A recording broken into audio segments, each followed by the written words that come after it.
our education system simply does not prepare us effectively to manage money and to manage businesses. Now, in other cultures, now note I use the word culture because it's not nations. In our country here of Kenya, there are cultures that do very well in money management and business management. And it's cultural. So when you see Kenyans of Asian descent in this country building massive generational businesses, it's cultural. This is what is so exciting about living in this continent of ours, is that we are the only growing continent. Every other continent is declining in population. What does that mean? We are the new market. That's why they are coming here. That's why you have all these American businesses, all the Asian businesses, they're all coming here. Why? Because if they're going to continue to sell iPhones to people, they need people. And in the West, the populations are declining. If we don't start a culture of inheritance, where we're leaving our children, by the grace of God, in a better place than we found ourselves, that's why we are in this cycle here on this continent of Africa. In fact, I've heard it said, no, they should struggle the way we struggled. Really? Why? I've said this. If you own a house and you live in it, it's not actually an asset. Why? Because when you're living in your own home, the home is not free. Yeah. If I was in an 80 million house, it's mine. To live in it is not free. Why? Who cuts the bushes? Who cuts the grass? If anything breaks, who buys? Who fixes it? Who pays the technicians to come and do it? Who pays the government taxes for that home that you're living in? You do. So living in your own home is not free.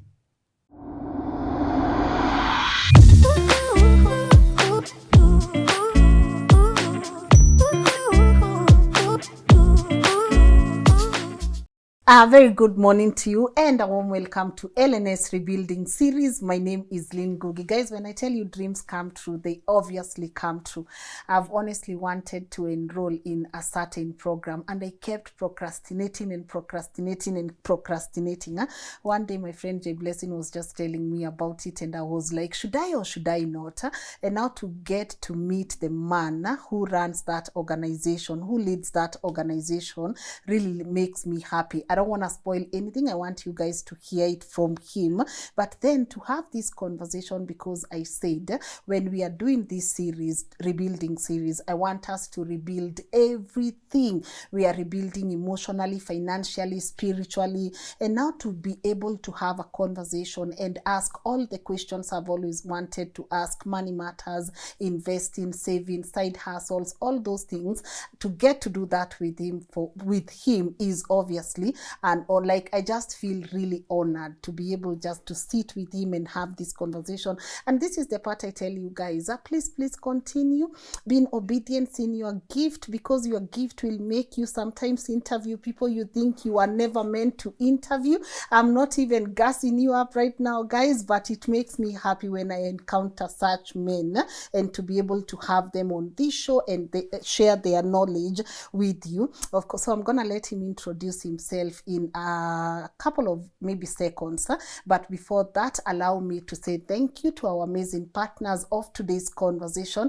I want to thank Sir Eric and his team at Maridadi Motors for always coming through, and we've spoken about Maridadi for 3 years. Go get yourself a car at Maridadi if only you can. Join their driving school, get your carpet duvet cleaned at Sparkling, and of course enroll in their investment plan. And also to say thank you to Kings Developers Limited for coming through. Matters owning a home, owning an apartment, flexible payment plan. Go talk to them at Prism Towers, 5th floor, and ask them. Lynn has sent us. And I say, there is no pressure, by the way, guys. Sometimes I just want to tell you about a brand, but you don't have to purchase something until you are ready. So walk to their building at Prism Towers and tell them, show us what you have. And I keep saying, if you guys have concerns, concerns, info@lnn.digital. That's where I'm at. Always feel free to pass me that information. And of course, to my incredible team who gets to put this work together. You get to see me in front of the camera, but they do an amazing job making sure these episodes get to reach you guys right on time. Scholar, Mugan, the entire management at LNN, we appreciate you. And of course, our super producer Edwin for getting to put this conversation together. Shukran sana. And now, without further ado, please allow me to let my guest today introduce himself. Hi. I'm supposed to follow that up. What? I mean, I was like, where's the rest of the show happening? Wow, there's a guy who's coming here. Okay. Wow, that was amazing. First of all, that you have such a, what people don't see. I wish people could be in the room with us here. They don't see that all that was in your mind. Oh, really? Like, you don't have a teleprompter or anything in front of you. You had memorized the script, I was that's getting nervous and just perfect. I mean, you. wow. Okay. Yeah, what a pleasure to be here. Yes. Waithaka Gatumia is my name. And I serve at Centonomy as CEO, Yes. and have for, wow, it's going on 5 years now. Yeah. And that's really exciting for me. And it's a pleasure to be here. I was saying as I was coming, it's quite intimidating. This is quite the whole setup that you have here.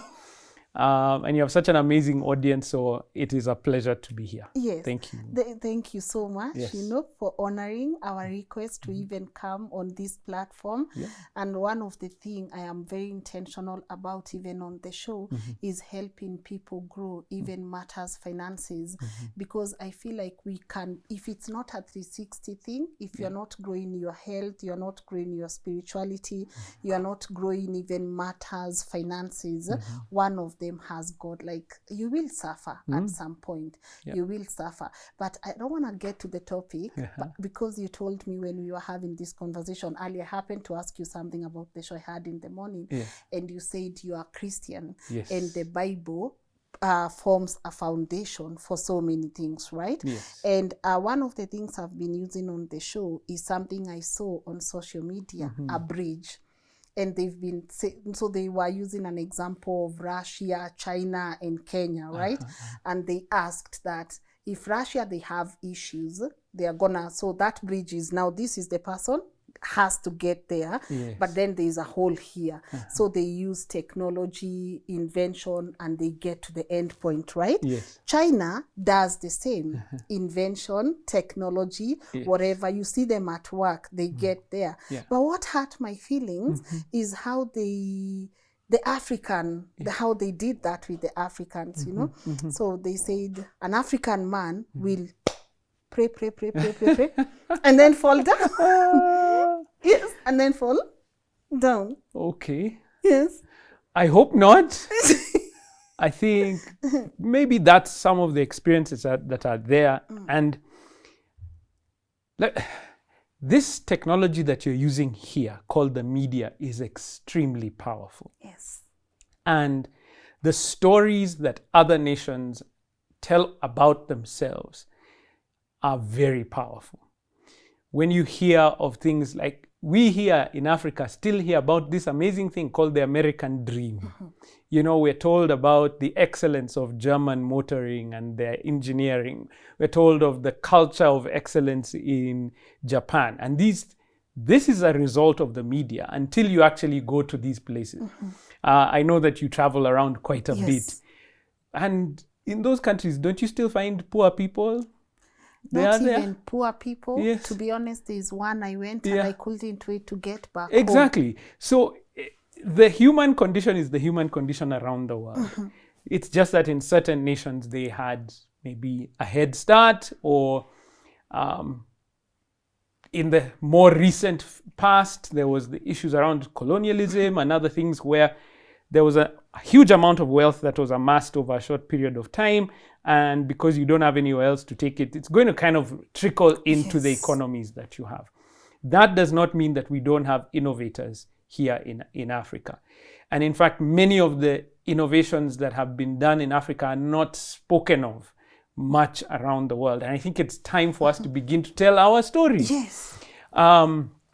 we tell stories about the Great Wall in China, but we don't talk about the wall that was built in West Africa, which actually is longer than the wall in China and is one of the wonders of the world. But it was hidden because when colonialism happened, it was bombed and destroyed, and you don't hear about the history of our ingenuity.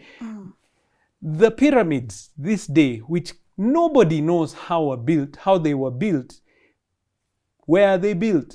In Africa. We have a history of innovation. Even now, many of the tech companies that are growing and that are changing the world are being born here in Africa. And in fact, many of them are being born in Kenya. Yes. And so when somebody begins to speak about the African as being the African man who will just pray and fall in a hole, I disagree. Just because we have faith does not mean that we are not inventive, that God has not blessed us with creativity. I completely disagree with that. And I've seen businesses birthed in this nation which are now global businesses that have an imprint around the world. Yes. And so in as much as, yes, maybe it's a joke. Maybe it was done tongue in cheek. Yes. But I honestly believe that we have the minds and we do have the ability and are doing the amazing things that are building bridges around the world. Especially if you think about innovations around microfinance, innovations about mobile money. Africa is leading. In fact, people are coming here to study. How is it that Kenyans pass their money over their mobile phones with such ease? And we've leapfrogged many of the other inventions that happen around the world, like credit cards. And here you will not have a credit card or anything like that. So the thought that we only pray is probably misleading. But we do pray. Yes. And it's which okay. I'm grateful for. Which is beautiful, Yes. and will make us apologize for praying, Yeah. I would never want people to apologize for praying, but let's talk about Africa as a continent a bit, Other people outside tend to see our power more than we do. Yeah. What do you feel about the depiction of Africa as a continent, especially by the Western media? First of all, the beauty of Africa is in our diversity. There's an amazing American scientist, Neil deGrasse Tyson, and he was just trying to describe where would you find the greatest amount of diversity. It's where essentially the human race came from, which is Africa. That's where majority of the evidence comes from, that people left from Africa and went to different places. But therefore, where our technology and our lifestyle started was here in Africa, and therefore there's the greatest diversity. He was speaking and he was talking about, we have the shortest people in the world, the pygmies in Congo. We have the tallest people in the world in Rwanda. Yeah. We have, all kinds of people, diversity, and that's probably our biggest strength. But many times it could also be one of our biggest weaknesses, in that what happens in the modern world is if you have too many barriers for exchange of ideas, of trade and other things, then it causes your economies to be smaller. But thank God for all the work that is being done by the leadership of all the nations in Africa to begin to break down those barriers. The fact that I just need to use my ID to cross over into Tanzania, to cross over into Uganda, in the whole East African region, and I'm able to do business within these areas, and those barriers are being broken, is going to make a huge difference for the future. So when people are looking at Africa, let me tell you, this is what is so exciting about living in this continent of ours, is that we are the only growing continent. Every other continent is declining in population. What does that mean? We are the new market. That's why they are coming here. That's why you have all these American businesses, all the Asian businesses, they are all coming here. Why? Because if they're going to continue to sell iPhones to people, they need people. And in the West, the populations are declining. Africa is the one place that we are still increasing in number, which means our market is growing. Not only that, we are also increasing generally in GDP, in terms of production. That means that more and more people, you've heard of it, more and more people are entering into the middle class, which means now they have a little bit more disposable income, although I don't like that terminology. It's what people will understand, which means this is where people are going to purchase more. And so if you want to be doing business around the world, you have to be doing business in Africa. That's why you see them coming here. So when you ask me about the description of what's happening in Africa, I see amazing things going on. We've just done a partnership with L'Oreal where we've been training salon owners and business owners across Africa. So we did East Africa, we've done South Africa, and I've just come back from West Africa. Yes. Come on, the growth that is happening in this continent, please don't go anywhere else. If you want to be in business, this is the place to be. And hopefully we'll begin to break down those barriers as much as possible. Yeah. Because I think where we're beaten, if you think about it, right, is like, think about the US or think about China. So these are countries that have hundreds of millions of people and there are no barriers to entry. Right? There are no, if you're in the US, one day you decide, I'm going to move from New York to California, you just move and no one is going to ask you. You go and open up a shop, no one is going to ask you. Think about India, the same, and China, which are billions of people. And again, no barriers. So the internal markets are extremely strong. Here in Africa, we've got smaller populations, right? Maybe Nigeria is one of the biggest that is out there, and you can see the effect of that. That's why the wealthiest man in Africa is based in Nigeria. Why? Because he has the biggest market. Yes. So here now we're beginning to open up our markets, which means that Kenya, our potential here in Kenya has moved from being just the 50 million odd Kenyans that are to now an East African region, which is now bordering on 100 million people. And that's a big difference. Not only that, but now this technology that we're using here in front of us is now crossing those borders freely. So when I look at Africa, I look at what is great, huge potential for growth. And I think everyone else is looking at it the same way. That's why they're investing. Good. And growth comes money. With growth, of course, comes money. That's right. I was laughing.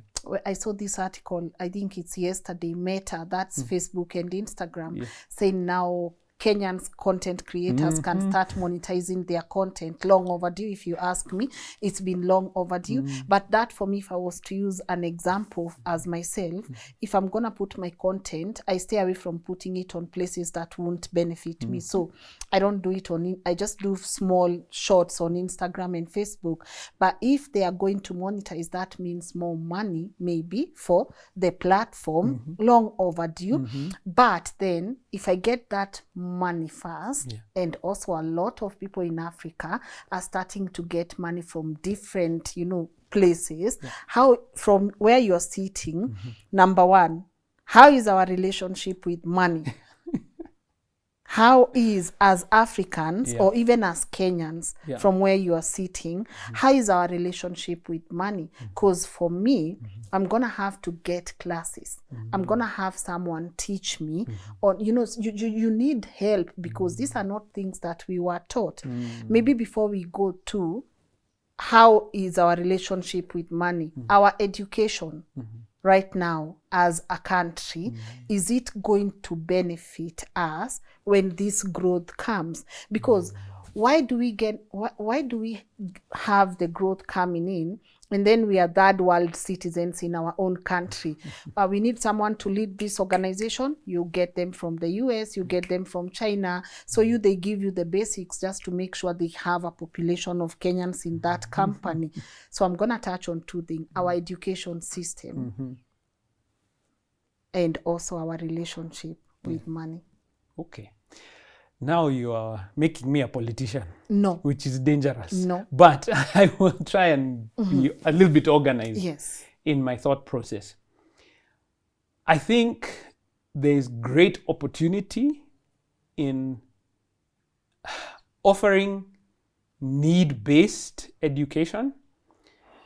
However, the world is changing so fast, it is hard for us to say what will be the highest, probably the most needed career path or professional in the next 5 to 10 years. Think about it. 5 years ago, none of us was saying artificial intelligence. Yes. We were not. Now, pretty much everyone is thinking, what does AI have to do with us?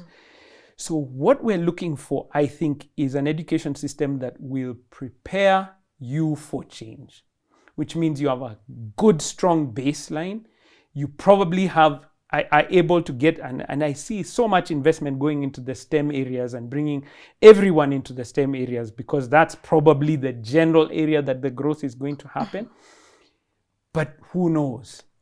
And so what we're beginning to see right now, especially because we do some career training as well, is that those who are finding great success in their careers are those who are able to be diverse. Like, they can change with whatever change is coming along the way. And so if you are highly specialized, the one risk is if that specialization is taken up by some technology, then what else can you be able to move in? But those who are excellent and are versatile, can be able to move into different areas, you're going to find potential for growth. So when you ask, what does the education system, what would be the best place, is a very strong foundation. What does that mean? You're able to communicate. And we struggle with that here. I know one of my biggest regrets in life is that maybe I don't have a very strong grasp on my mother tongue. But that's a relational thing right now. What my education has allowed me to do is that I can communicate globally, so that I'm able to be relevant in in different places. Does that mean that I've lost out on some of my culture? Yes, and it's a regret. Is it my fault? Some of it, yes, but also the education system has done that, and also pretty much everything that we've gone through as a society is a collective effect. But I am deeply concerned about Kenyans specifically who don't speak any language with proficiency. And that's one of the issues that we're going to face. So that you find this. Now, please don't get me wrong, I am not against the idea of sharing. I think every country, every community has that shorthand for speaking to one another in a way that nobody else can understand. You know, when you come into a room of Kenyans and you just say the word sherehe, it carries so much weight. That one word, or the kind of discussions that you can have around it, you can't say it in English. Like I can barely translate that.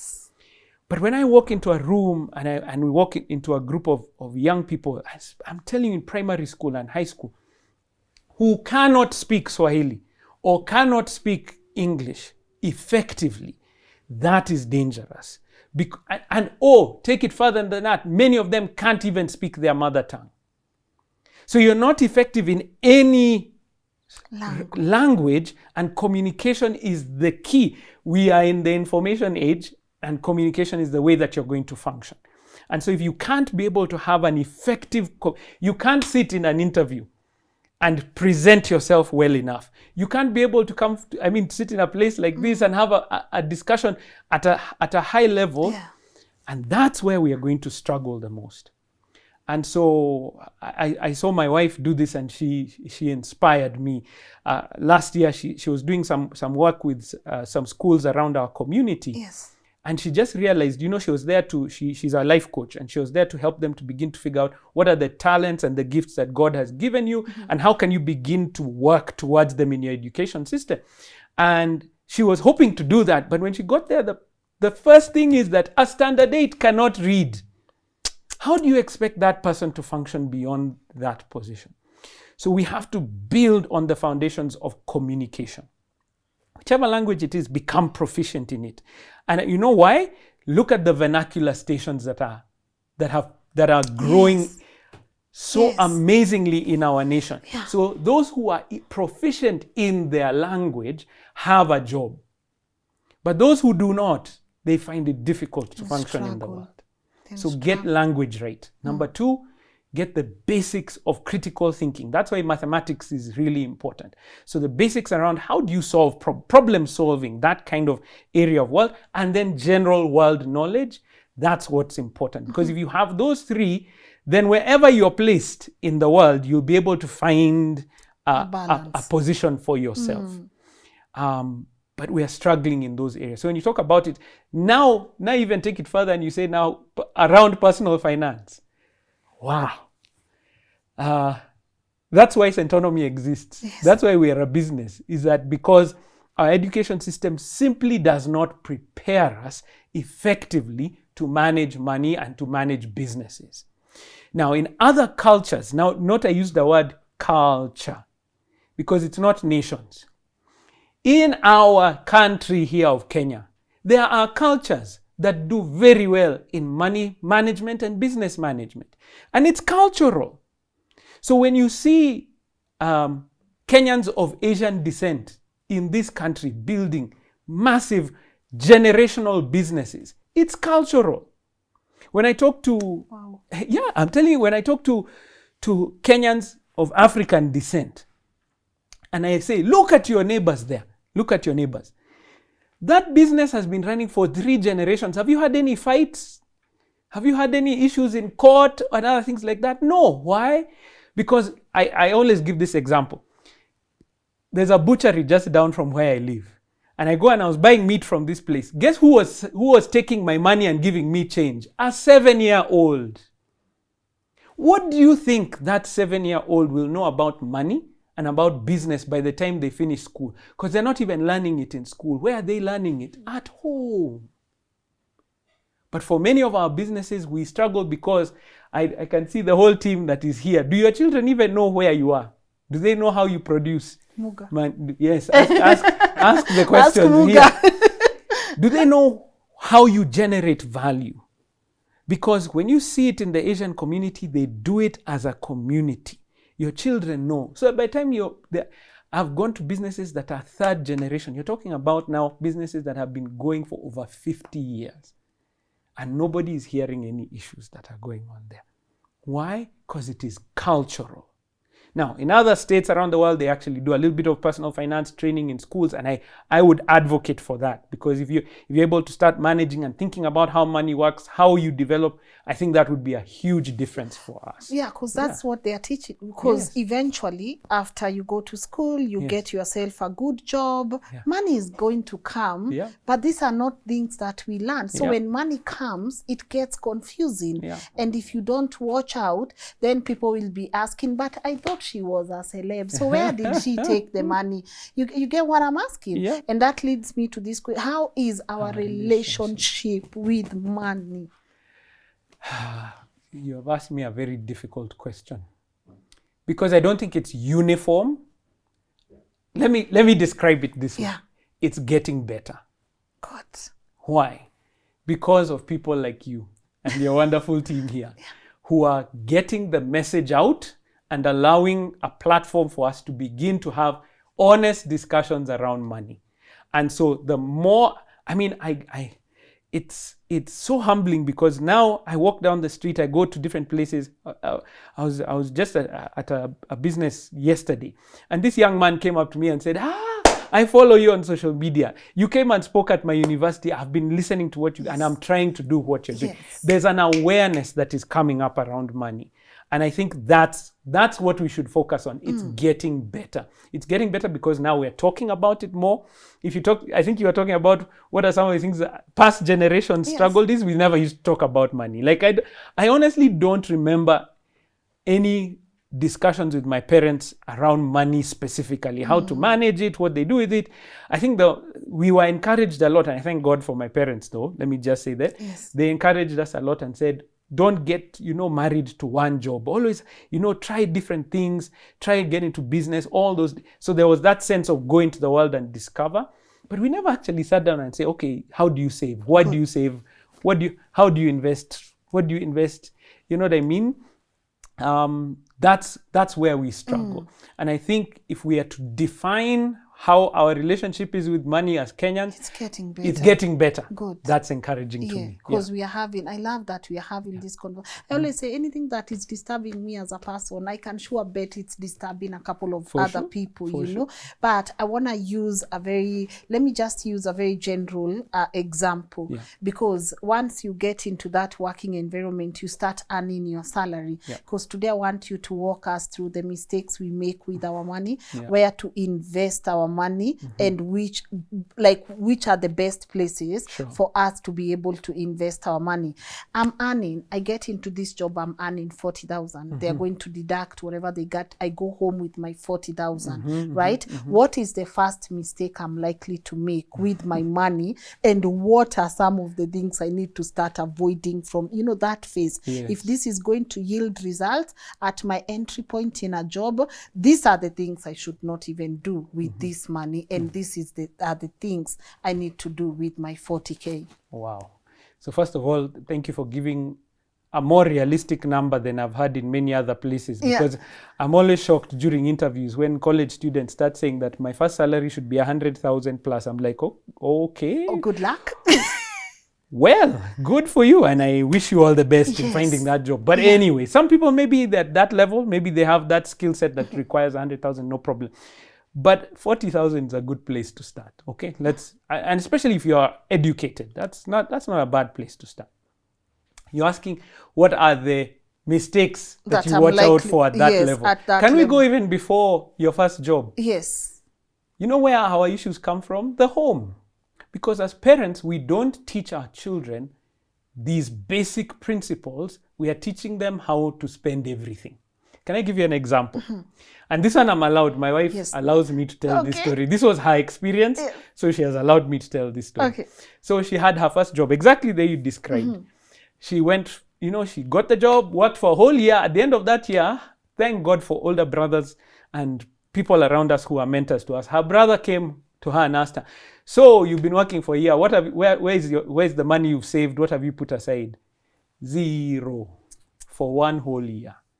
Then we try to understand how is it somebody's worked for a whole year, educated. This is a university student, come out of university. How is it that they have not managed to save or invest anything?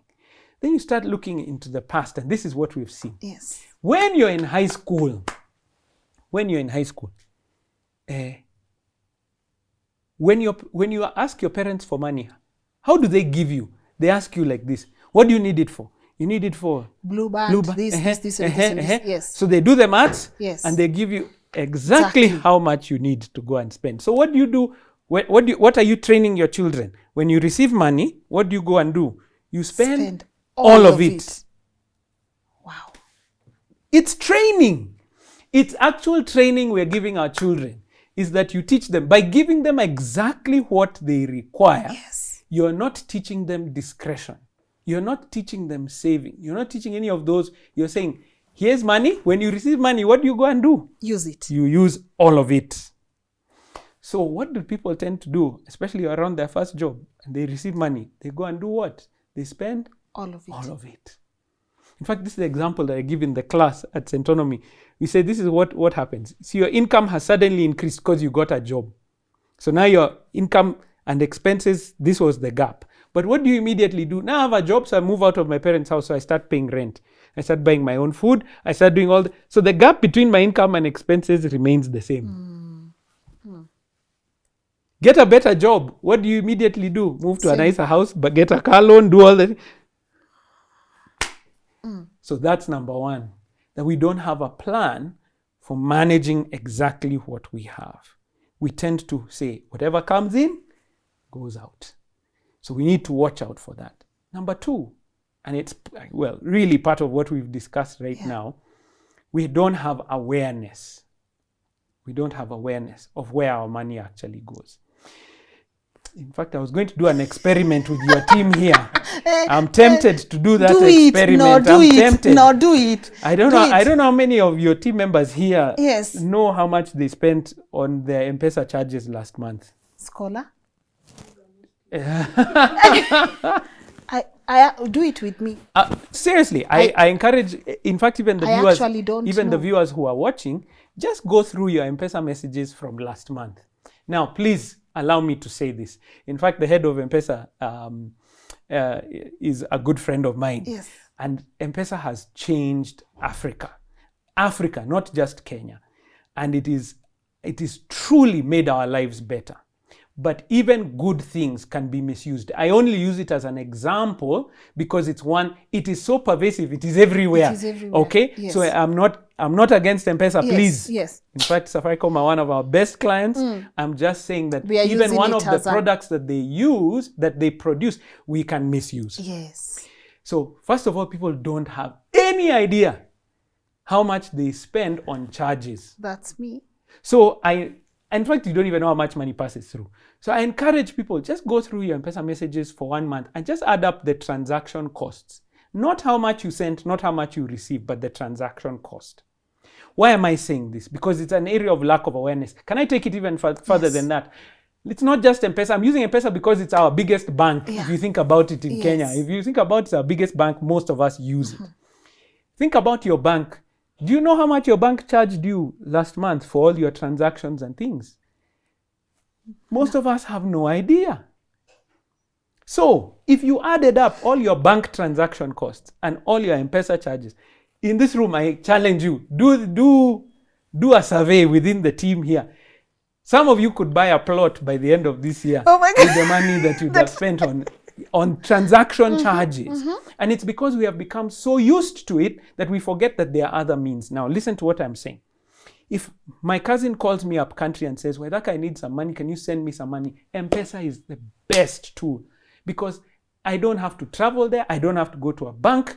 I don't have to travel to a bank to deposit and then they have to withdraw. I simply put it on my phone and he receives it on that other side. But I'm sitting here next to you.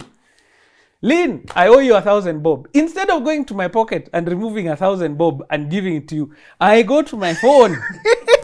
Why are people laughing? Because I did it yesterday. Just today. Okay, good. Somebody was paying. Okay, good. Thank you for that. Because we are so used to it, we have gotten out of that habit. You paid 29 shillings for the privilege of passing that money from here to there. Now multiply that by 1,000 transactions in a year. That's 29,000 shillings for the privilege of passing money from here to here. What? Askola, can I just send? Can you send back? I give you the yes. So that lack of awareness, I'm using that as an example because everyone can relate to it. Now, this is the other one that I'm allowed to share publicly. Yes. You know, you can't just come and talk about your family freely. These are the sins I'm allowed to talk about. So most people have heard it, but maybe you've not heard. Yes. So because we don't have awareness, this is what we did just after we got married, my wife and I, just 12 years ago. We tracked our expenses for 1 month. You know what it means to write down every cent you spend. So we did that for 1 month. After 1 month, we found that we had spent more on takeout food than our rent. Crazy, yes? I mean, that's madness. And it took a moment for us to, wait. And we would meet at the end of the month and look at each other and say, where is the money to invest? You know? And we were eating it, literally. Why is this so important? Because when we realized that, it allowed us to make a change and to say, now, instead of let me give you the full example. Instead of going to the office, this is what we used to do. You go to the office and at lunchtime, you do what everyone else is doing. You go and buy lunch. Yes. You know, just normal lunch. We're not even talking at the high end. Posh lunch. No, the one that is brought to the office. Yes, kabi fugali. Yeah, that one. And you'll spend how much? Give me a number. Thank you, very good. 250, 300 there. There we go. Times 2. 600. Say 5. This was a few years back, isn't it? Yes, 500. 500. Yes. Monday to Friday. That's how much? Oh my God. 2,500. 2,500. Then on Saturday, where do you go? Kabe is out. Now Sato has come. We go Sato is the climax. Saturday is now where you go to the real place. Yes. And we were saying we were spending maybe 3,000. 3-4 there. There you go. Yes. Then Sunday after church. Kabe is too chill. Thank you, go. There. You do another 3,000. That's 8,500 in a week. Times 4. 4 weeks is how much? 34,000 shillings. That time we were paying rent of 28. So you see, people approach this thing of personal finance. I know Lynn was prepared to come and ask me, Tell me about Bitcoin and cryptocurrency. Yes. Tell me about NFTs. Yes. Tell me about offshore investing. Tell me about Bonds, derivatives. you know? Tell me about bonds. Doesn't matter. If you can't manage what you have, doesn't matter how much I tell you about the investments that are here. Doesn't matter. Because you won't even have the money to invest. That was me. In the first place. So you're making money, but all what is happening to the money that you have, you're just using it and you don't even know where you're. It is that lack of awareness. Wow. So people think that the transformation is in big things. No. Did you ever watch that video? I've been looking for it, but you can look for it. It was an interview on K24 of this guy who sells maize, roast maize on the side of the road. Yes. And he bought a manyanga. And people were like, how? It just took small amounts every day for years in his circle. That was it. And people are thinking, oh, you have to have a higher education. No! Many of the people who are billionaires and millionaires around the world probably didn't even finish university, didn't even go to university. But they have an acumen, a speed, and they are alert to the things that are going on around them.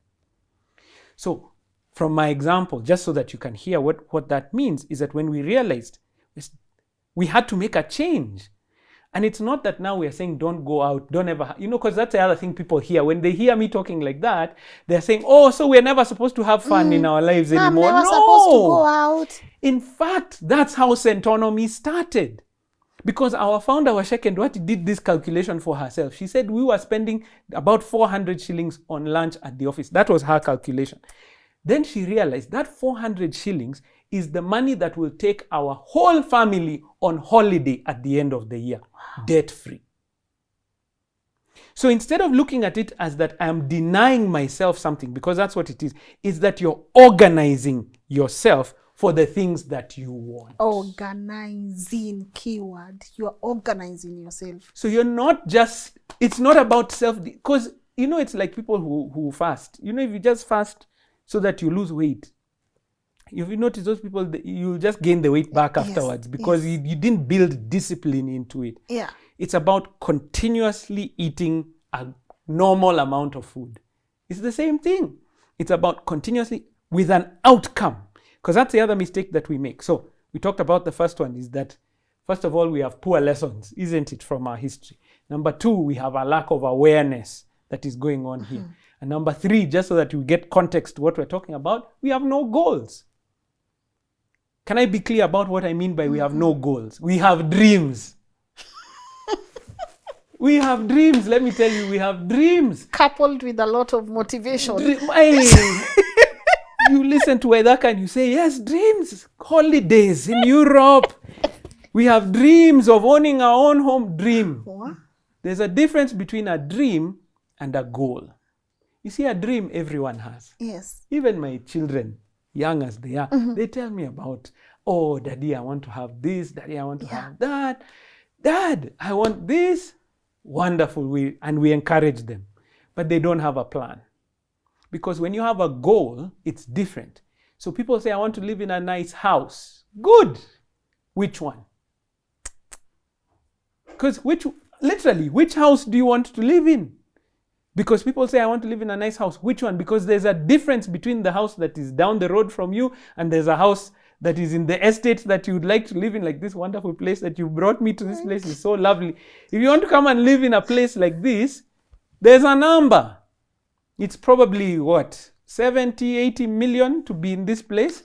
Do you see? There's a difference between saying I'd like to live in a nice house and I'd like to live in an 80 million house somewhere in the garden estate area, somewhere hidden. Yes. And so if you're going to be financially free, set a goal. Actually say, that's what I want. Because solving the problem for an 80 million house and solving the problem for a 5 million apartment are completely different plans. Not the same. Know the goal.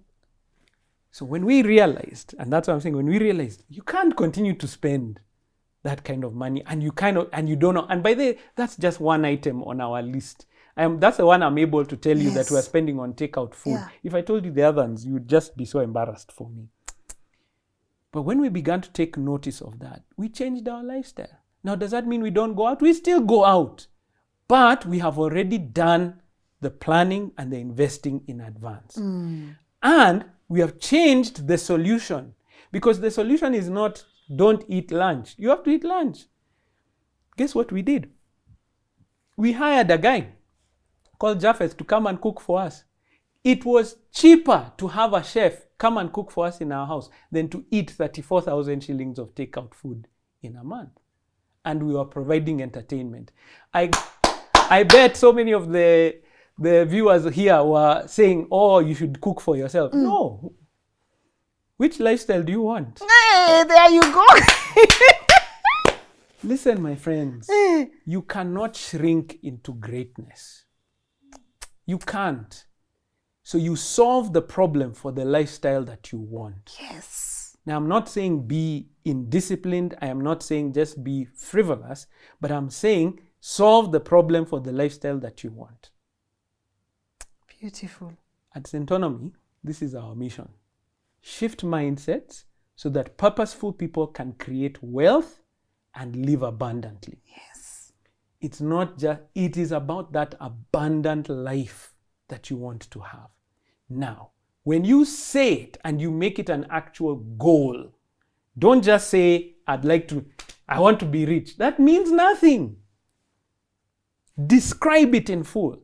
Because when you describe it, now you begin to see, how do I get there? Here's the thing. If I want to have an 80 million shilling house, like a wonderful place, then can I continue to earn 30,000 per month as my salary? No. There's no mathematics that, I assure you, there's no investment that I can tell you about right now that will take maybe the 5,000 that you're investing and make it 80 million in your lifetime. It's not going to, it doesn't exist. It won't work. So part of your wealth creation strategy will mean I can't continue to earn 30,000 shillings. So I have to therefore become more valuable so that people are willing to pay me more. Good. That's the equation. And if I don't have that as the outcome, then I'll be making, then I'm the kind of employee who will just be sitting there and wondering, why aren't they paying me more? They're paying you more. They're not paying you more because you're not more valuable. They're paying you the value of the level that you're at. The moment you become more valuable, now, here's the example. Can I give you the example of value? Yes. All of us know, because we have dealt with our domestic managers. So you know them. Yes. They are wonderful people. Good. In our lives. Yes. If you ever find a good domestic manager and you start hearing that she's about to leave, will increase. You call for a meeting immediately. Yes. And you say, what can we do? What can we do? Yes. Because she has become what? Valuable. God. Don't go the other way, because that's the other thing people are expecting. Pay me more so I do more work. No. That's not how the world works. When you're more valuable, money chases you. Yes. That's where you hear of this thing called headhunters. Because headhunters, what are they doing? They're saying, where is the value? And they're looking for that one person who is valuable enough that we're saying, I want that person to come and work for us. So when you say, my goal is an 80 million house, then I can't continue to earn 30,000 shillings a month. How do I earn more? How do I become more valuable to this organization or to another organization? So setting goals is the other mistake we are not setting goals that force us to become the outcome of that goal. Yes. Develop more skills. That's it. Get out of your comfort Yes. zone. We are not setting those goals. Before you ask your question, Yes. you said something. People say things, but they don't recognize it. You said get out of Your comfort your zone. comfort zone. When you're outside of your comfort zone, what are you? Uncomfortable. People don't want to be uncomfortable. That's it. Growth only happens. This is the saying. Growth only happens in discomfort. When you're uncomfortable, it causes you to solve problems. But when you're comfortable, you show up to work, you put your jacket on the chair. Okay, what am I going to do? But when you're trying to solve the problem of an 80 million house, you show up to work before everyone else. You leave after. And on the weekend and after work, you're also doing other things. Exactly what you started us off with saying, side hustles and things like that. So we need to change our mentality. We need to understand where our money is going right now. Don't worry about the investments. First worry, do you have the money to invest there? Which means, can you take control of the money that you have? Then number 3, please set goals, not dreams. Everyone has dreams. But goals are, I want to live in an 80 million shilling house in the next 10 years. What must I do now that will get me there? That is when you'll see the change in your life. Good. I love that. Now I've done all these things, you know. I've grown. I've become a person of value. Here is my money. Now I have done good. You know, I have like, say, 10 million. Wow. Good one. Huh? I go hard. I have like 10 million. It's time to invest. Because sometimes I think the hardest thing to set goals on is in investments, because things keep changing. When maybe 5 years ago, this investment would have worked matters land. But now there are better places to invest, right? So this is 2024. Yes. I have my 10 million packed. I'm ready to invest. Which are the key places that can really work and do wonders for me? Because I did not come all this way to lose on this investment. So which are the key areas right now we need to really focus on matters investment? I don't know. I don't know. Yeah, I don't know. Yes. So how do we know? Because you've asked the wrong question. What's the right question? What is your goal? That's why I said. So here's the thing. Yes. You cannot know the right investment if you don't know the outcome that you're aiming for. Bye, guys. Tuonane kesho. Yes. No, that's it. You're asking me, I have 10 million, where should I put it? I don't know. What do you want? That's what is going to tell you where to put the money. So, in the classes, we train about this idea that if we are going to have an investment strategy, we say, so number 1, pay yourself first. I'm giving you the 3 tips that work as far as your strategy is concerned. Pay yourself first, which means when money comes in, your priority should be to save some of that money, and number 2, to invest some of that money. Okay? Now, the investment part will come to it now, because that's what you've asked me. Where do I put the 10 million? Because I'm trying to grow. So what is practice? What is the practice? It's a habit. When I get money, pay yourself first is not sherehe. It's not going out. It's not, buying a drink or going out with your friends. No. Although those things are important, they should be. Paying yourself means that some of the money you receive, you save and you invest. And those 2 things are different. That's why I said, I don't know where to put your 10 million, because what is the goal of saving? I'll give you the goal. In saving, you're putting aside money, cash, that can be available when you need it. That is saving. So you're putting it where I can access the money when I need it, especially in an emergency.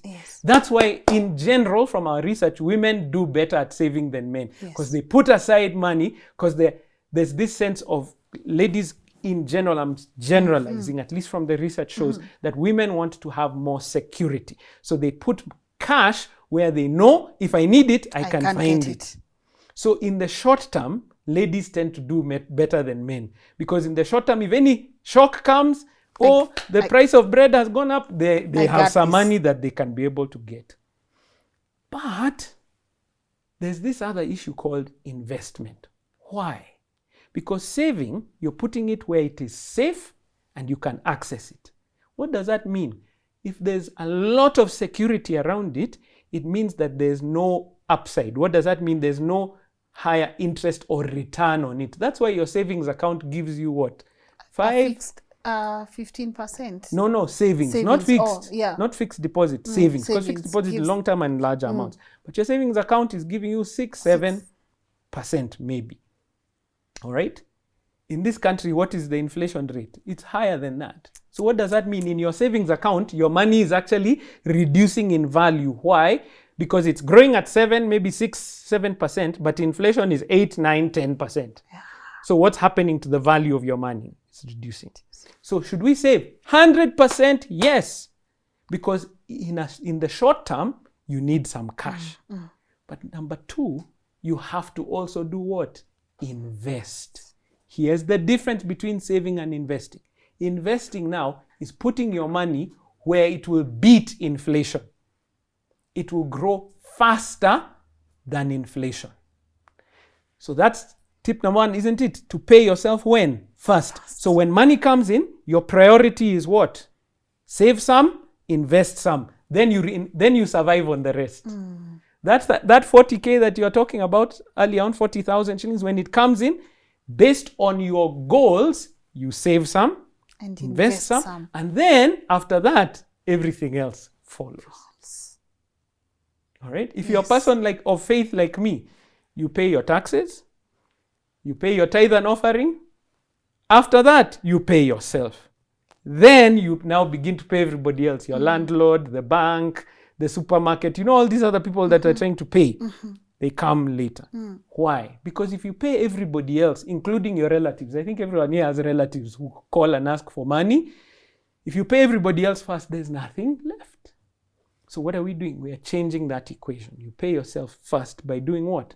Saving and investing. Yes. Number 2, what I talked about earlier, track your expenses. So when the money comes in, you must know where does it go.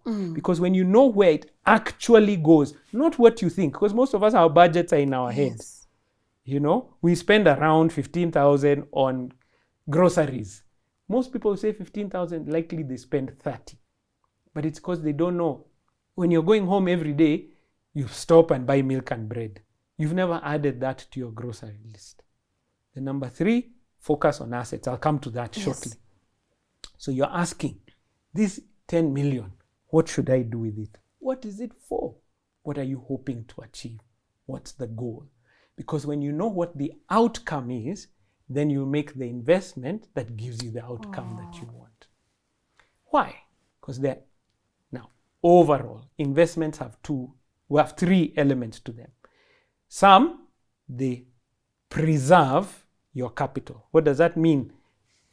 What you put in, at least that you'll get out. That's what your savings account generally is. What I put into my savings account, I can see it, generally I'll get it back. Maybe some reduction a little bit there, but it remains. The other one is capital gains, which means when I put in my money, I want to get more back than what I put in. All right? That's capital gains. The third one, and this one is the most important for our retirement age, is this thing called income. Cash. So your investment is now paying you cash, an income for you to live. So when you said, I have 10 million, where should I put my money? I don't know which one is your goal. Why? Because 10 million sounds like a lot to people, right? It sounds like a lot of money. But if you want to send your child to one of the best universities in the world, it's out. It's done. That is year 1 for one child. So what is the outcome that you want to achieve? If you know the outcome, then you will select the right investment for what you want to do. Do you think that's the mistake we make though? Because, so I'll tell you, when I ask that question, I really hoped you would say, Lynn, number 1, NFTs, number 2, here and here, number 3, bonds. Do you think one of the biggest mistakes we make when it comes to investing, we go with the flow? People are saying invest in land, so we go on. People are saying do bonds, we do bonds, but we do not have a clear vision of the outcome, and we know little about these places that... It's so simple. This is the smallest group of people I've tried this before, but I'm pretty sure I will not fail. Yes. Exactly what you have just said. I have a feeling of the few people who are here, There's probably one who has bought a piece of land they have never seen. Are they here? I have not.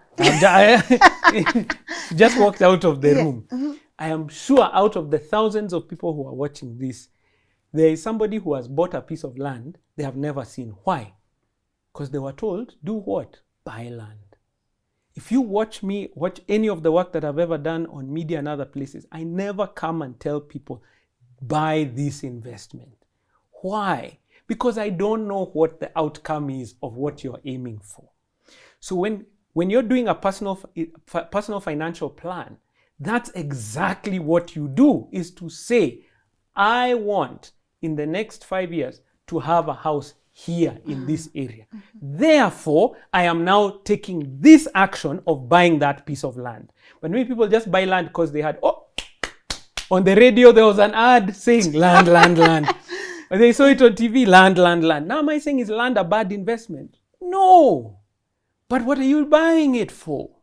What is the outcome that you're aiming for? In fact, land is a brilliant business. We have done work with some of these land selling companies in the past. And for them, in fact, they are the investors, not even us who are buying from them. Why? Because they go to an area, wonderful area, there's high demand. They don't buy 50 by 100 plots. They don't buy half acres. Buy in acres. They buy 5, 10 acres. Okay? Then they do what? They go subdivide it, get title deeds. Then they do what? They do a Maram Road and they tell you 50 meters from tarmac. Yes. They come and sell it to you for between 30 and 60% more than what they bought that piece of land. They are the investors because they have an outcome in mind. What is the outcome? I'm buying this land to do what? To sell it in this period of time. Most of them sell their land 3 to 6 months. And they are making how much? 30 to 60% more. Wow. Now you've come and bought your 50 by 100 from them. And you're hoping to sell it when? No, I don't have a clear goal. For how much? I'm not sure. To who? I don't know. So who is the investor? It's them. An investor thinks, what is the outcome? Then they make a plan for what they are going to do. That's it.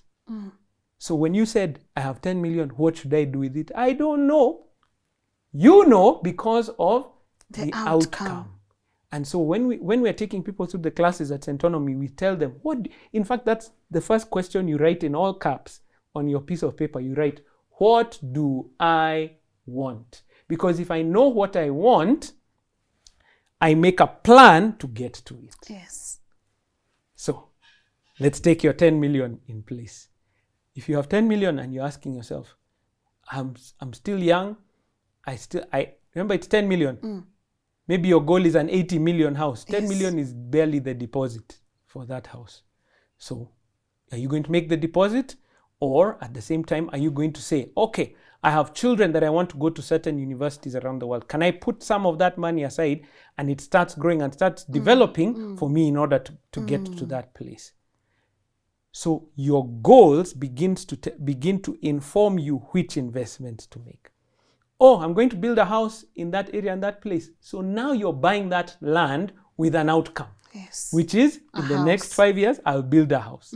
Yes. Good. Or in this period of time, I will fill in the gap. If it is, for instance, maybe you're coming near retirement, and we'll talk about retirement, and you're saying, in the next few years, I will not have my salary anymore from my job. So what will pay me? So you'll say 10 million. If I go to one of these housing projects, I can buy 2 or 3 apartments, right? I will live in one of them, and the other 2, I will do what? Rent, so that they will pay me the cash to live there. Do you see the difference between you who's planning for 10 years and somebody else who's planning for maybe next year or the next 2 years that are coming up? The outcome is informing the investment that you want to make. Yes. You had talked about assets. You said you would touch on assets. Wow. So what is an asset? Is what the question now comes up. What is actually an asset? I want us to change our mindset a little bit.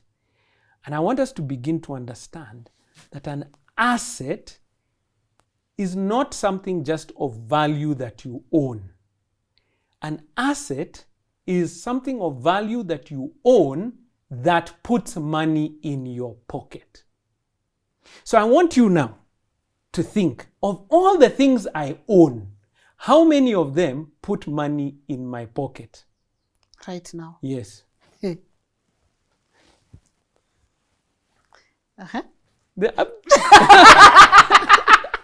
I was hoping, Lynn, that you would give me like a list of things that actually put money in your pocket. And think about it in different ways. When I say put money in your pocket, like you have more than that. Yes. I'm sure you have some savings. Those savings are earning some interest. That's not literal money in your pocket, but your money is actually growing. So that's cash coming to you in some shape or form.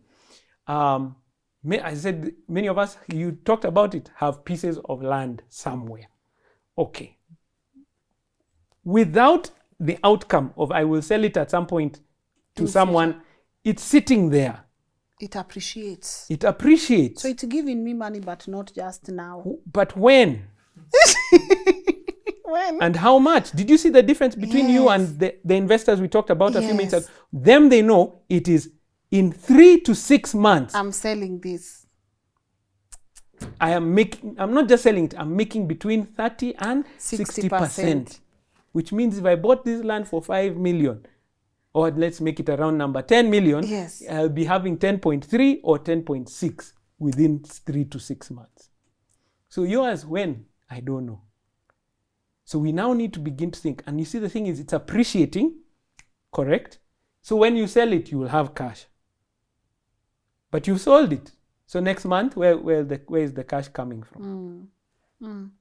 So we begin to now to think of the items that we own, how many of them put money in our pocket? That's how investors think. So, assets, we talked about them before, and I gave those 3 ideas. They gain in value, they at least maintain their value, or they give you an income.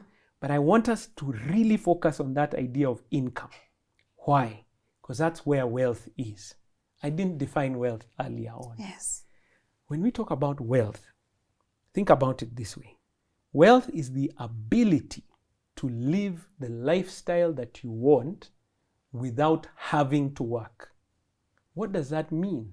That you have sufficient assets, businesses, real estate, government bonds, shares in different companies that are all paying you to live the life that you want. That is wealth. Financial freedom. Yes. Because at that point, whether you show up to work or not, still there is bread. Nothing changes. Yes. But the question is, for many of us, do we even have any assets that actually put money in our pocket? Do we? And it's a real issue, especially as you come closer to retirement. Because in retirement, what does that mean? You are less marketable in many different ways. You're not likely to get that job that you can quickly get right now. Yes. And so your income reduces. You have less energy, and we have to be real about it. I'm not saying that we should become, just couch potatoes. Yes, but as you grow older, you just don't have the same energy that you did when you were 20 or 30 or 40. Okay? So at that point in your life, how many assets can you say are going to put money in your pocket? And that's why people have hated on me. I have had problems online. In fact, I've had people literally having arguments with me. Oh, hi. Because I'm struggling to share this thought. Bear with me as I try to share it. I've said this. If you own a house and you live in it, it's not actually an asset. Why? Because when you're living in your own home, the home is not free. Yeah. If I was in an 80 million house, it's mine. To live in it is not free. Why? Who cuts the bushes? Who cuts the grass? If anything breaks, who buys? Who fixes it? Who pays the technicians to come and do it? Who pays the government taxes for that home that you're living in? You do. So living in your own home is not free. So in your own home, it actually costs you money to live there. So a couple of years ago, I told you it started because I went on radio and I said, and I started talking about retirement, and I asked people, have you ever wondered why it is you have to send money home to your parents who are living in their own home? In fact, they're even living on a farm. So they should be able to feed themselves. Why? Because they have no what? Cash. And in retirement, if you want financial freedom, you need what? Cash. Income. Cash. So in your strategy, by the time you're reaching age 50, 60 there, what will you own that is paying you cash? You mentioned Esther Moshemi was sitting here Yes. on this couch. Yes. Do you see how I thank God for the places that I've been called? Even I followed her onto this couch. Oh. I mean, it's so humbling to be here. Thank you. Esther owns businesses, all of which put money where? In her pocket, whether she shows up or not. She has teams that are producing value wherever, whether she shows up Or not. or not. That is financial freedom. So now I retire and I'm living in my own house, but I have no cash. What do I start doing? Oh, and I have land. So I'm in my own house and I have land. How do I buy bread? Eat ngwashi. No. Where do I get the gwashi from? Plant. So you're going to become a farmer, is the question. No, I'm just asking. So it's not the land that you bought, you don't even know where it is. So you're saying that, okay, so you eat gwashi, good. Then how do you get to church? How do you drive to church? Walk. Oh, now you walk to church. Yes. After, no, wait a minute. After everybody in your church knew that you used to drive in with which car was that? Oh, then now you're walking. Do you see the issue that people have now in retirement? Yes. Because now there's a lack of what? Cash flow. Wow. So in your financial strategy, and that's what we're training people now, is to say, how do I manage what I have now to be living abundantly today, but also not stealing from my future?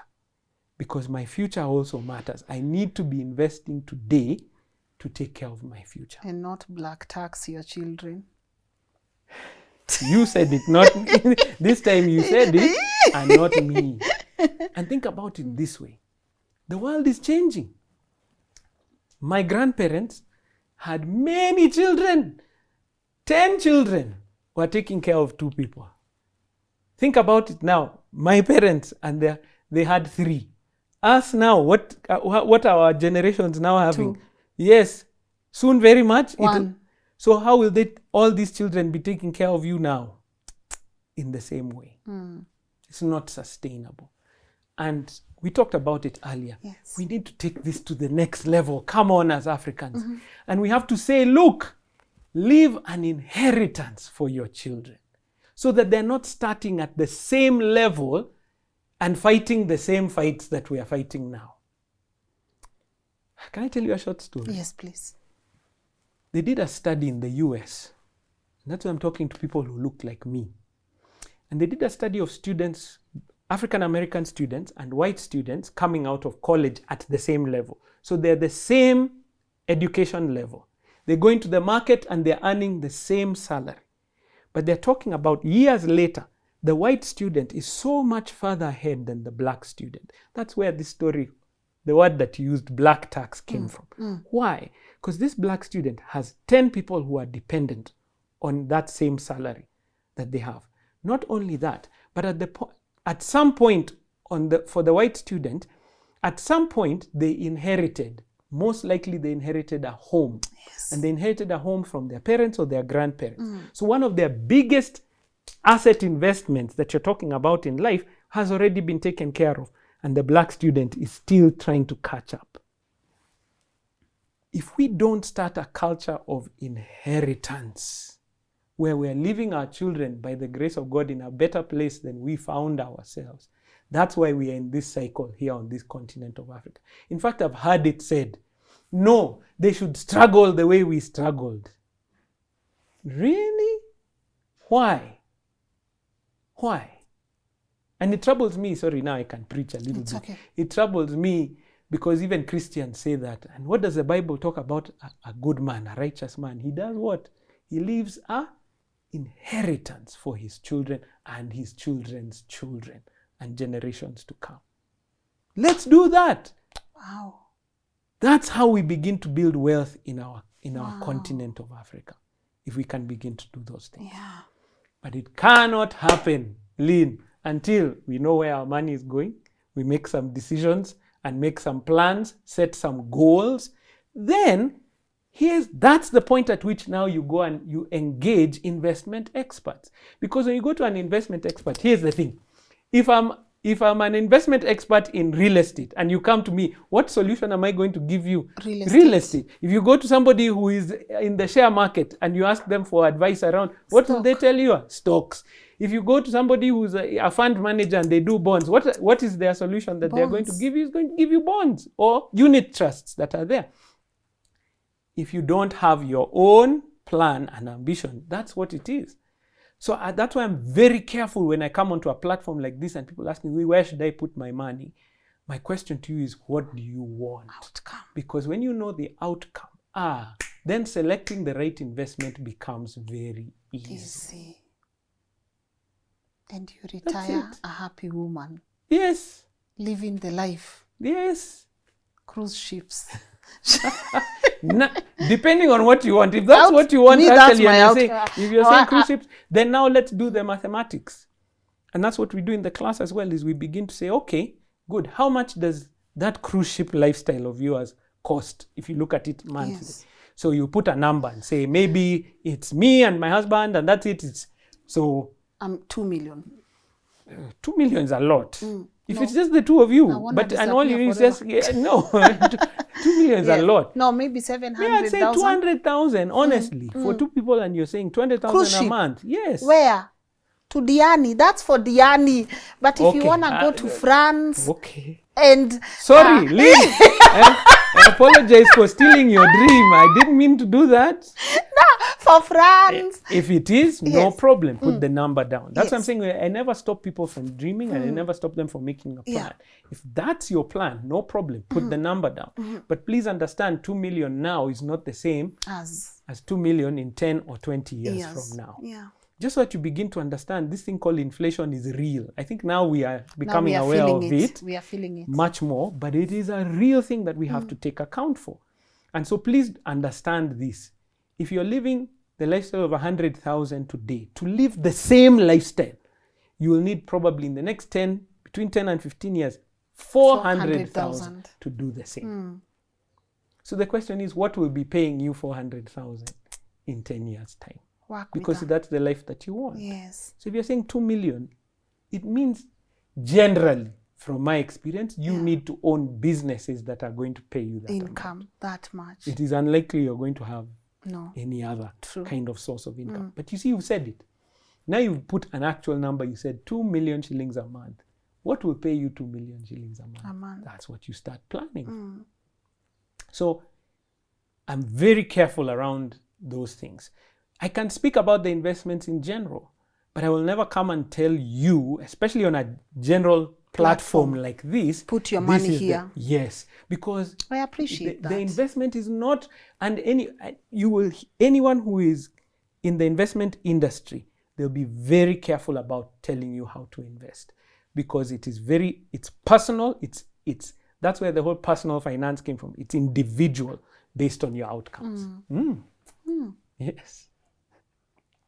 I feel challenged. Good. Honestly, because I'm here doing this conversation, having this conversation with you, but there are thousands who are watching, and we've never thought about an outcome.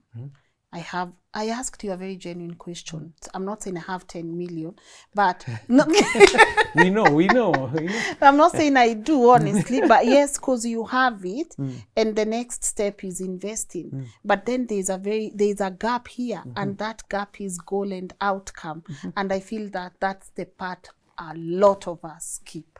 And you've even missed a whole part of it. Yes. You said I have 10 million. How did you even get that 10 million? What's the process to get of knowing this is actually? So when we talked about the discipline earlier on, and discipline is not just about denying yourself, about hardship, no joy. Discipline works when you know the outcome. When you're in the gym and you're trying to lose weight or gain muscle or doing things, you go there, it's painful. But why? You are clear on the outcome. You want a certain outcome to come out of it. Why am I saving and investing today? Why am I not just spending all the money that is coming in? It's because I have an outcome. I have children. By the grace of God, I want to go to university. Yes. I have a wife who is like you and wants to travel around the world. And I pray that in the next couple of years, we will just be, Amen. The time is coming. Yes. We go. Yes. Yeah. And what we can afford today, we do. You do. But I can't spend everything because I have a goal for my future. That's why I am making sacrifices today. Because if I didn't have that goal for the future, whatever money comes in now. Yes. What's your opinion on loans? Outcome. Say that again loudly because people have We not are heard. done. You know, I answered myself already. No. But we'll get into it. Yes. I actually want to get into that now. Because, people believe that there is a secret investment. There's a secret club in which I will take my 5,000 bob and I'll give them and suddenly become 5 million. That's called gambling. There's no investment like that. Yeah. Investment is having an outcome and saying, what am I doing today, step by step, to get to that goal? And here's the shocking thing. That 10 million, I told you, that guy who's selling maize on the side of the road just kept putting something like 200 shillings a week into the circle, 200 shillings a week, and just did it consistently. And that allowed them over time to get to their goal. Yes. So even now, because there are so many of us who are watching and who are saying, but I'm not earning 500,000, I'm not earning 100,000, no problem, you're earning something. And the small thing that you're earning, however much that is, can you manage it so that it begins to give an outcome? Now, I have to say this because we are in Africa. There are those who are below the poverty line where it is literally, I'm not going to eat today. Yeah. For that person, please, I'm speaking to all those who are in the middle class. We need to give and support one another. We need to be, that's where our strength as Africans comes, because when we support those who are below that level, I cannot tell anybody who is going to feed their children at least put aside some of that money. Starve. Feed your children. But I believe that majority of the people who are watching us today are watching us because they have data on their phone. Yes. They have a house, they have some extra income that is allowing them to view these things. Yes. You are the ones I'm speaking to and saying we can put in that discipline that will get us to the outcome that we're looking for. Yeah. Now, why did I say all that? Because there is no magic. It is the simple things done consistently over time that bring about the wealth that we're talking about. Debt. You have brought it up. Loans. You asked the question, are loans good or bad? Debt, madeni. Is they good or bad?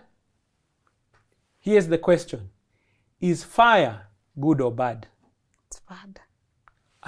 Fire it's is good bad. And bad. I thought it blowing up here, then I thought I can cook with it. So fire in this room Is bad. is bad. But fire in the kitchen Is good. is excellent. Fire in my car is Is bad. excellent. No, my car is internal combustion. Oh. How do I move? It's small fires exploding in the I car. thought fire like No, boom no, no, fire. no. You see, Yes. that's what I'm saying. Yeah.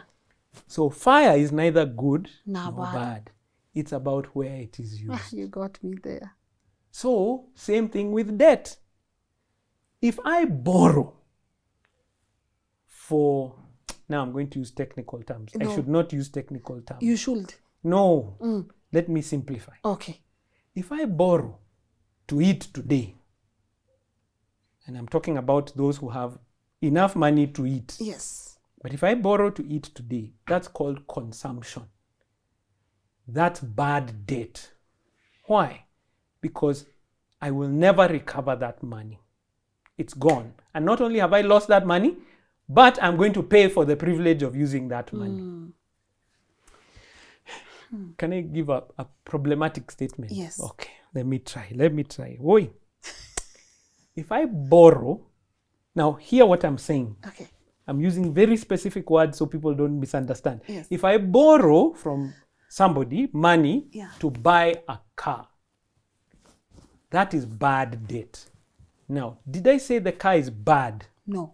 I didn't say the car is bad. Did I say that it is bad to borrow to buy the car? No. No. I just said that if I borrow to buy a car, it is bad debt. Why? Because I will pay more for the car than what it is worth. I will use that car and I'll never get the money back. But guess what? See, I have a car that I'm using. Any I am driving it. It's Yes. giving me, it makes me feel image. good. Okay? It's convenient. But in that whole equation, I am losing money. Right? So, if I borrow, I'll give you an example. If I borrow 1.5 million to buy a car, that's just a normal Toyota. Yes. You know the ones that we Yes. drive on the car. You Yes. still even look like an Uber driver Yes. with that car. With that car. 1.5 million. I will pay close to 600,000 shillings in interest alone. So I didn't pay 1.5 million for the car. How much did I pay? 1.5? 2.1. Thank you. I paid 2.5 million for a car that when I bought was worth how much? So 1.6. 1.5. 1.5, 1.6. 1.6. Okay. 5 years of paying this loan, I now own the car. How much is it worth after 5 years of driving it? If I wanted to sell that car after 5 years, how much would I 600, get? 700. So is my car an asset? No. No. But is it a bad thing? No. So what does that mean? If we're going to make a decision about purchasing the car, understand what it does for you.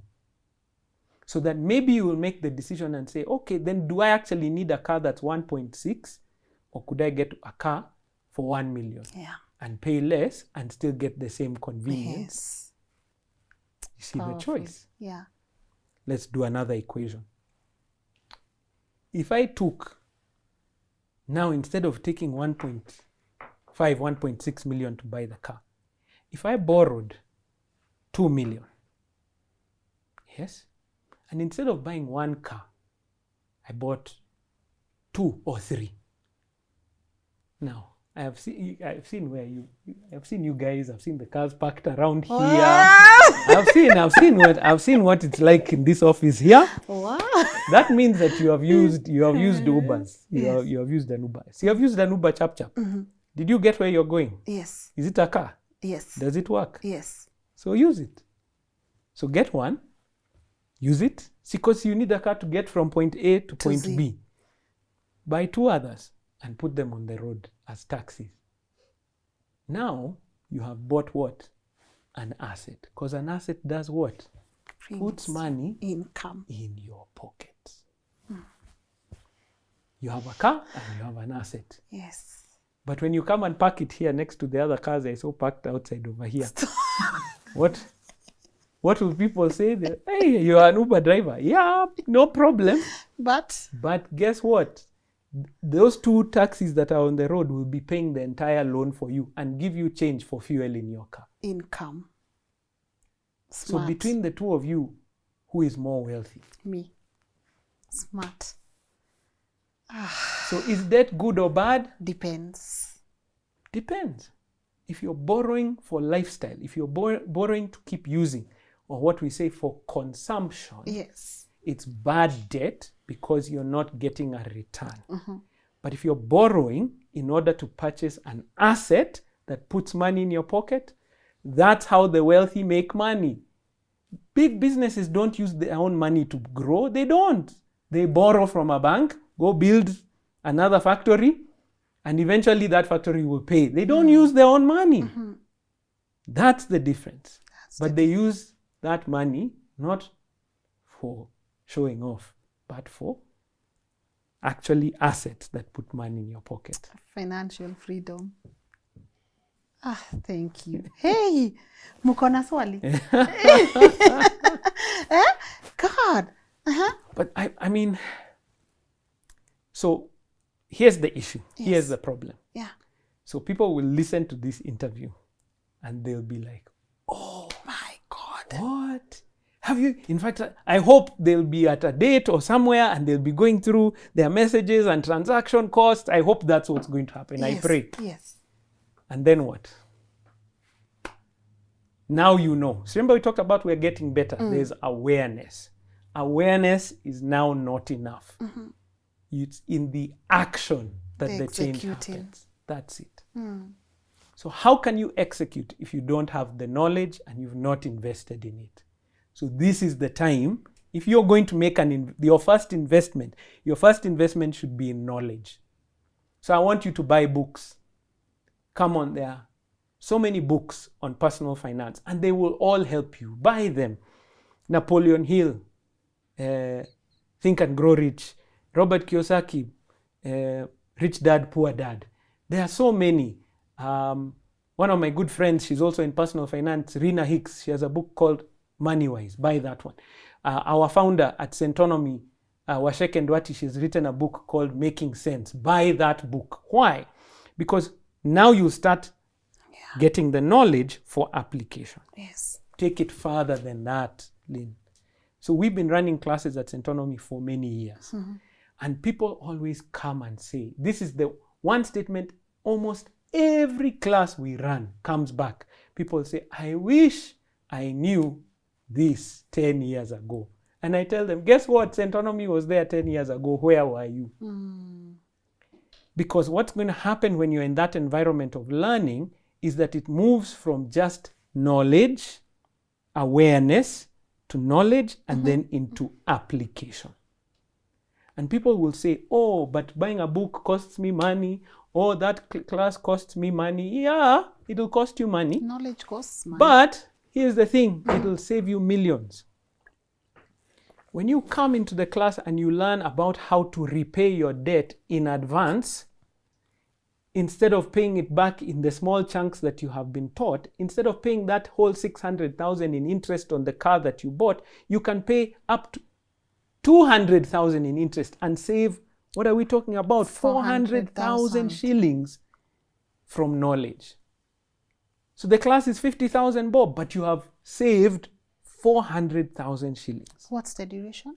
It's 12 weeks. So you come for one class per week for 12 weeks. 12 good sessions. That's it, one class. So we run it during the week or on the weekends. For those, we are busy, and it's the same class that runs during the week. So you come either in the evening or during the week or on Saturday morning. Yes. So we know people are busy, but it's worth that investment. Why? Because for the first time when people come to the class, for many people, it's the first time they've actually ever had a meeting even with themselves around their money. Lynn, I don't even want to start talking about what a difference it makes in relationships. Because I've watched some of your discussions on this show. And what do people fight about? Money. What are the two major things? They either fight about sex or marriage, or money in marriage. When people sit down and actually work on a financial plan together, it changes everything. It changes so much, because so much of the frustrations that people have is that, my wife doesn't see the world the way I see. And then the wife is saying, my husband spends on everything. They have never sat down and actually said, what do we want to do together? And so we see the change that it makes within homes and families when people start discussing money and making plans. Because, as we talked about, many times the women in the relationship gain that sense of, oh, there is some security because we are now saving more. And the men in the family also get a feeling that we are moving. We are not just saving, we are actually investing together, and there's that sense of movement. So there's that coming together actually makes a huge difference. So when you come into the class, you're not just, we'll talk about the general principles. By the way, what we've talked about today is module 1. We have not even gotten now into the rest. Why? Because now you've gotten the basics. It's not complex. It's very simple. But it's not easy. Yeah. You see, there's a difference between simplicity and ease. Yeah.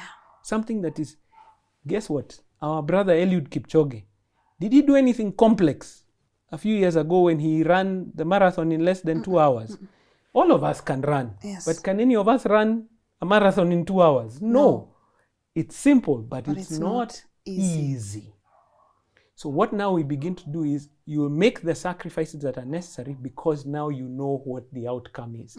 The reason he practices and runs on a daily basis is because he knows one day, if I run that marathon, do you know, he made more than $4 million in less than 2 hours work.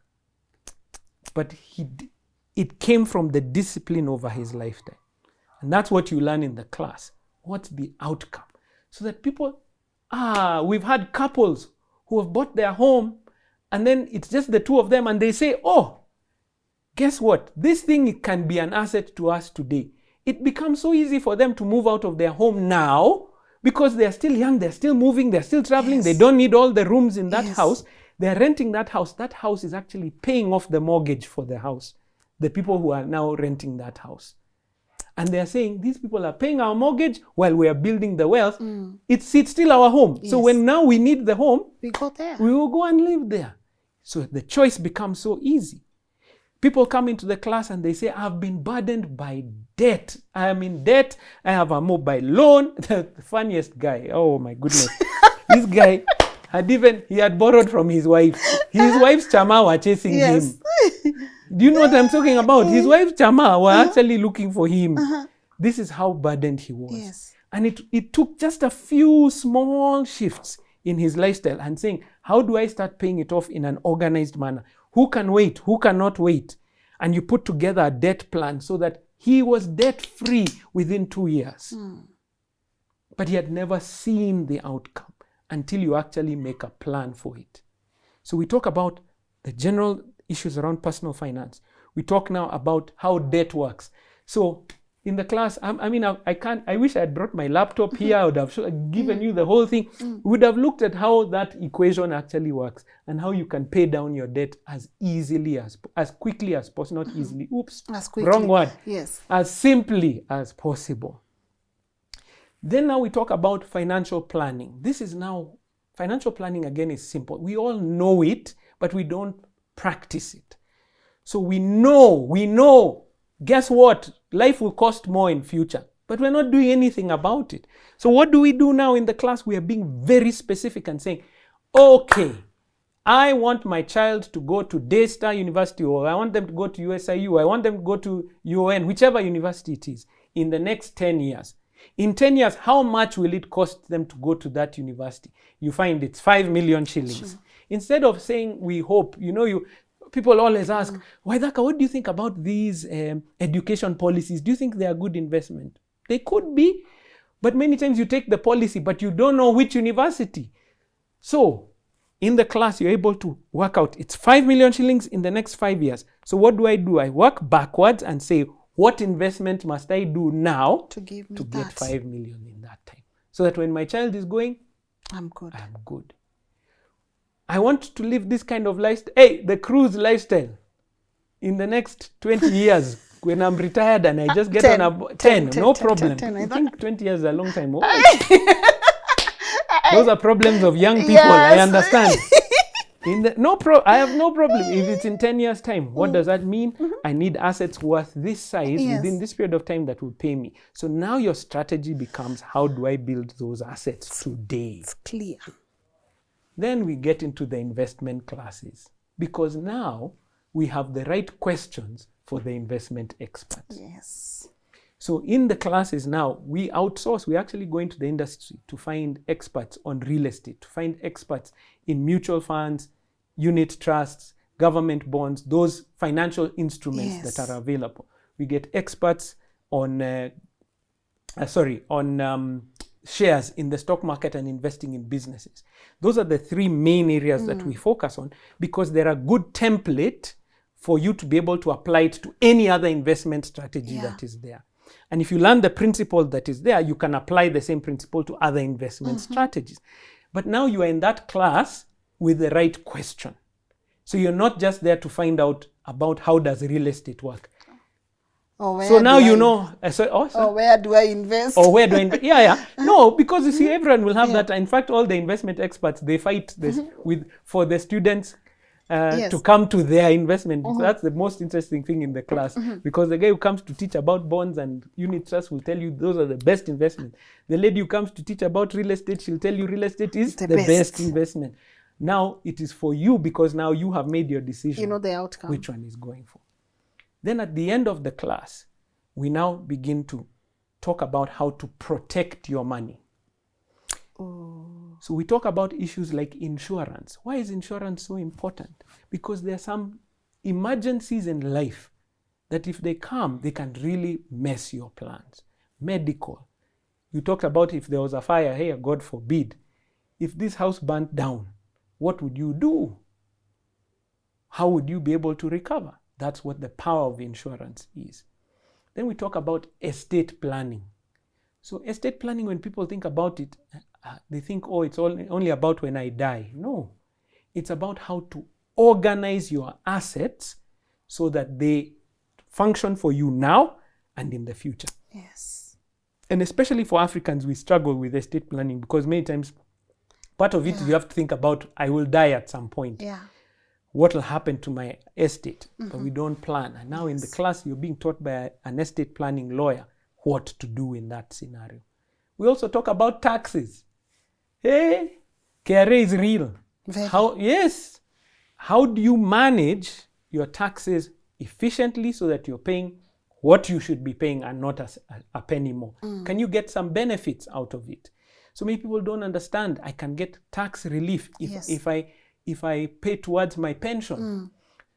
So people are, in many organizations, because we train organizations, like you go into a company and you're training their employees on personal finance, and we talk about, hey, you need to put a little bit more towards my pension, or don't touch my payslip. And they're not understanding, by paying a little bit more, first of all, you'll have more cash in your retirement, but also you get tax relief for putting money towards your pension. You get tax relief, especially when you have loans towards housing. So one of the benefits of taking a mortgage, for example, is that you actually get tax relief, because the government is saying, you're making a big investment, let's give you a little bit of leeway on that. You see, some of the things I gotta help our people, some of the things we gotta talk about on the platform. We have to. Yes. I didn't know also. That is why I'm here. You need to be tax efficient. Yes. What's the benefit of running a company? For example, even is that companies pay tax after cost, versus us individuals who pay tax at source. So if you have a company, you can be more tax efficient, as one of the ways to think about it. Yeah. Those are all the issues that we are facing here. So the class is holistic, and you live after that with a 5-year financial plan, so that now it's action-based. And I can't tell you, if you go to like the Centonomy YouTube channel, you'll see all the testimonials that have come there. And people come back and say, I was in debt until here. I have paid off my debt and I'm now investing. I came into the class, I had no clue where all my pieces of land are. Now I know where they are. I have a strategy, they are organized, and I have a plan for what the outcome is. I came into the class, I had no clue which investments that I can do. I am now investing in government bonds, for example, and I never even knew what they were. Because people get so excited right now. Everyone is excited about government bonds, because what was the interest rate you saw recently on some of them? They're giving 15, 16%. And people are like, wow, it's a wonderful investment. Yes, it is, for the right outcome. Why? Because one of the things people don't know about government bonds, for example, is they are not compounding investments. It's simple interest. So if I put in $1 million bob and it's 15%, I get 15% of $1 million this year. I get 15% of $1 million next year. Other investments, you earn 15% and you earn interest on that interest, which is called compounding. Yeah. So in as much as, yes, there's a high interest rate, what is the outcome that you're looking for? Keyword, outcome. What has been the outcome for you in this interview? Oh, for me, is first of all, for me, it's that I thank God for platforms like this where I can be able to share and hopefully encourage people that if you're an African and you're on this continent, you're in the right place, because this is where the opportunities lie. This is where there's a growing population, which means they'll want to buy more products. This is where there's growth in terms of income levels. This is where it's happening. The proof of that is this. Lynn, majority of the transactions on the Nairobi Securities Exchange, our stock market, are by foreigners. They are bringing their money here to make money, because where they are coming from, they are not making as much as the growth that is happening here. So we also need to invest here. And the opportunities are here. Yes. And if we only get the knowledge, it can change our lives. Get the knowledge and start acting. Today I've given principles. If you start practicing them, it will change your life. Do that practice here in the office. For 1 month, just track where your money goes. It will change your life. Because now you have control. That's what budgeting does. Budgeting gives you control. Many people think budgeting is like handcuffs. Chained. You're like, if I put a budget, I don't have a life. No. What a budget does is it controls your life. You are now in control of what's happening. So if you decide, I want to go on a cruise next year, is there anything stopping you from going on a cruise? No. What will you do? Today you'll go on the internet and you'll find out how much does it cost to go on a cruise, to go. In fact, name the one that you want to go on. Yes. It's $2,000, $3,000 for whatever amount it is. All you'll do is start making a plan from today. Then you'll see. You'll be carrying lunch every day. Why? Because I have a plan. Outcome. Why am I spending 300 shillings per day instead of going on a cruise? Now I'm making a choice. I am in control of my money.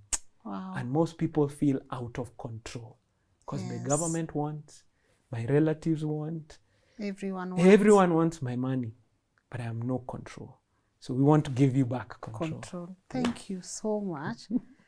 God, I don't even because for me, or if I'm feeling the way I'm feeling, I can imagine how some of the people who are also watching are feeling. You have money, you want to invest, you don't have a goal, no outcome. I wouldn't, it's not okay to sit here and lie and say, oh God, I had thought of an outcome. Of course, kuna zile unafikirianga, but then there's a way you can actually be able to actualize that na clear goal and even think about it and write it down. So thank you so much. But now I hope we can have you again on the show because I've not said enough. No, I've not shouted at people. Not really, because you see, money conversation, as you've said, we need to start now talking about it. We need to start putting this information out there. I cannot imagine the number of people you've saved today that had some money somewhere. First, they can't even trace how I got here. And then they want to already move from here to there. And they don't have a clear goal in mind or an outcome. And they're also not able to track how they got it. It's a lot. It's a lot. I'll say this. Let's talk about business next. Because we have so many. I think we have like 14 million small businesses. Wait, Kenya. Before you do that, there's this conversation I want to have, and I hope you'll be on the panel discussion. Okay. I want to have a panel discussion on why small businesses fail. Okay. And I hope you will be on that panel discussion. I'd love to. Because it's why small businesses fail. I would really want to have that conversation with you. By the way, even big businesses fail. I want to do the small business because after that, Yeah. trust you me, we are because they say Yeah. there's a book I read and I love it. It's called The E-Myth, right? And they are talking about, you know, why the small businesses are falling, and they are giving also the statistics of if they don't fall on this year, because it's a 5-year, right? But then even the ones that succeed don't make it to the 10th year. So you can imagine, you think I'm done with these whole small businesses are now about to become a big business. And even if you become a big business, you still feel. So please, I hope you really come. It would be a pleasure. All right. I will extend that invitation formally so that we can be able to have that panel discussion. I want it so bad for my audience. I want it so bad. All right. Good. Thank you so much for coming. Thank you. And I hope people can enroll. But how can people contact Centonomy? Hey, Centonomy.com Kwisha. is our website, Centonomy.com. Yes. And also we are on all social media platforms. If you reach out to us, we are on TikTok, we are on Instagram, we are on Facebook. Wherever you search Centonomy, our phone numbers are there, and you're able, even on our website, Centonomy.com, you're able to register and we'll be able to reach out to you. Good. And also pick up that book, Making Sense, by our founder, Washeke Ndwati. She's an amazing lady. She's run this company. We are 15 years old. Congratulations. Now, and she's done an excellent job. I am just You are doing an amazing job too as well. Thank You are God doing for an that. amazing job. And I know she's well represented. So you see how people shrink when they get compliments. Here we also teach people to take their flowers. Thank God So for we that. say thank you, and we say it strongly because you're actually doing an amazing job well at it. Shoes are not easy to fill. Tell me about it. Yeah, they are not easy. So when you try and it's working, of course, we got to give you your compliments. But thank you. It's been a dream of mine, of course, as I said when I was starting this conversation, to have this with you. But I just like how things fall into place. So I know deep down I'm doing good when it comes to small steps over. You're coming. And I'm coming. Listen, Lynn, you're welcome into the class. Yes. We are starting in June. Yes. That is your class. Good. You have no excuse now. I'm going to be there. Since I'm here. Yes, I'm going to be there. You have no excuse. And I won't give you any. I'm going to be there, all right? Thank you so much for coming. Pass our regards to your team as well. Also to Edwin for putting... Can someone just clap for Edwin? Just clap for Edwin. You know, when I see people going out, and I challenge him a lot. I know I'm not his favorite cup of tea, but I see a lot of greatness in him. So part of being here is pushing talent when you see it. And also, guys, thank you for watching. Skola uko sawa? Saa time ya kwenda kukula. Okay. Thank you guys for watching. Muga, you're good. All right, so we can wrap it up. On the comment section, guys, remember to tell me what your take home is. These conversations, I keep telling you guys one thing. That's why I don't even rush. If we take 2 hours, we take 3 hours, it's okay, because these are conversations with Lifeline, and we are going to watch them over. We are going to share them with our children. They are going to share them with their children. This is how we also create, you know, as Africa, this is also how we make sure that we are safeguarding our continent, by making sure that this knowledge can easily be distributed also to our children, you know. So leave me your thoughts on the comment section, and also if you want to get hold of the people in Centonomy, the contact details are here on the screen, and pinned on the comment section also is the link to their website. Go there, ask them all the questions that you can. This is not an ad by any means, but I just feel like if we are to attain financial freedom, we have got to do the work. You know, we have it's simple, but it's not easy. It's simple, but it's not easy, you know. So let me know on the comment section what your take home is, and also to thank our incredible partners, that is Maridadi Motors and our people at Kings Developers Limited, for always coming through. Thank you for believing in our work. I hope Centonomy also can get to sponsor a couple of our episodes, but let me first take the class. Like I want to take first the class, and then I come and tell you guys about it, you know. Yeah, we've walked a beautiful journey with Maridadi and Kings, and as now one of the things he has mentioned that is really crucial to when you're investing even in these companies, outcome. outcome. Don't go buy a car because Lynn said go buy a car, outcome. Don't go get an apartment because Lynn is here telling you about King's Developers Limited, outcome, outcome, outcome, outcome. I cannot emphasize on that. So thank you guys, our people at Maridadi Motors, for always coming through, and also King's Developers Limited. We appreciate you, and my amazing team for compiling this work and making sure that it gets to reach you guys on time. My name is Lynn Ngugi. If you want to share anything with me, info@lnn.digital. That's where you can be able to get hold of me. And I hope that we can continue bringing you guys conversations that are able to impact our lives, you know, one story at a time. Gonna see you tomorrow 10 a.m. Bye-bye.